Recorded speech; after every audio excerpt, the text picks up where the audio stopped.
میں سمجھتا ہوں کہ ہم بہت بڑی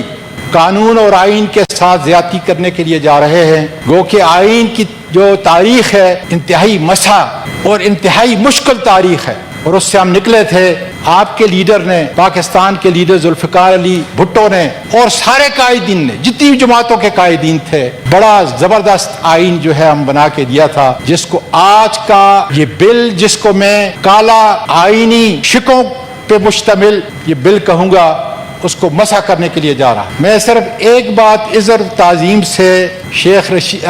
پرویز رشید صاحب کی گزارش کر رہا ہوں کہ خدارا سپریم کورٹ پر جب چڑھائی کی گئی تھی اور ججوں کو اپنی کرسیوں سے اٹھا کر پھینکا گیا تھا، ہمیں وہ قطعاً بھی جو ہے نہیں بھولنا چاہیے۔ حالانکہ میں صرف بڑا اسپیسیفکلی جو ہے وہ آج صرف یہ بات کر رہا تھا، اس لیے کہ کچھ عرصہ میں پارلیمانی امور کا وزیر رہا۔ جناب چیئرمین صاحب، میں آپ کی توجہ مبذول کرانا چاہتا ہوں اس بل سے، میں صرف بل پہ بات کرنا چاہتا ہوں۔ اس کا آخری پیج بڑا امپارٹنٹ ہے سر، اور چونکہ میں نے کئی بل بنائے ہیں اور اس کے نیچے نام لکھا ہوا ہے اعظم نذیر طاہر صاحب کا، جو منجے ہوئے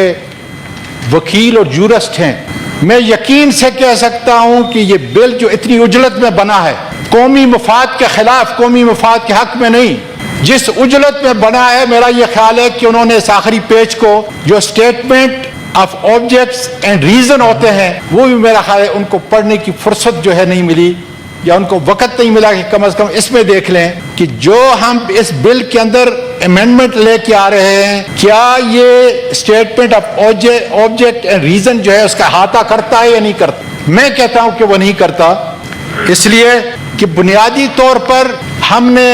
پرانے آرٹیکل 184(3) کی دھجیاں اڑا کے رکھتی ہیں، جس میں اوریجنل جوریسڈکشن جو تھی وہ سپریم کورٹ کی تھی، جس کی طرف ہر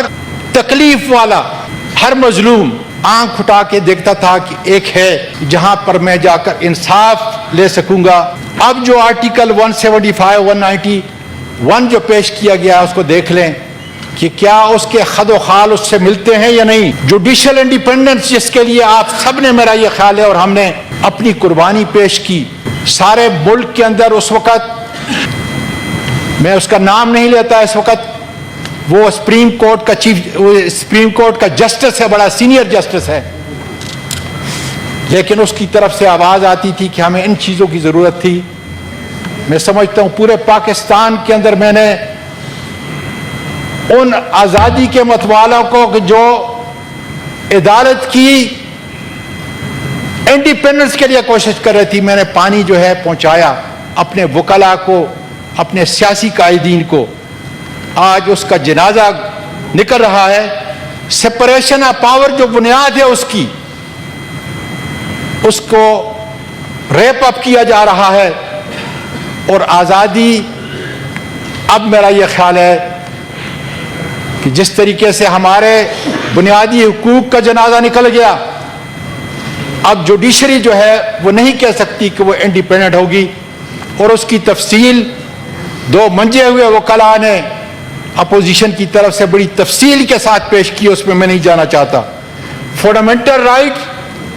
جو آرٹیکل 8 اور 28 کے ہیں، کون گارنٹی دے گا اس کی؟ اب کہاں داد رسی کے لیے ہم جائیں گے؟ اس عمر کے اندر پرویز رشید صاحب 104 کیس مجھ پر 13 اکتوبر سے لے کر 13 اکتوبر 2022 سے لے کر اب تک ہوا ہے۔ 7 کیس ایسے ہیں، سب کیسوں کی تقریباً یہی ہے کہ جب میں اٹک جیل کے اندر تھا،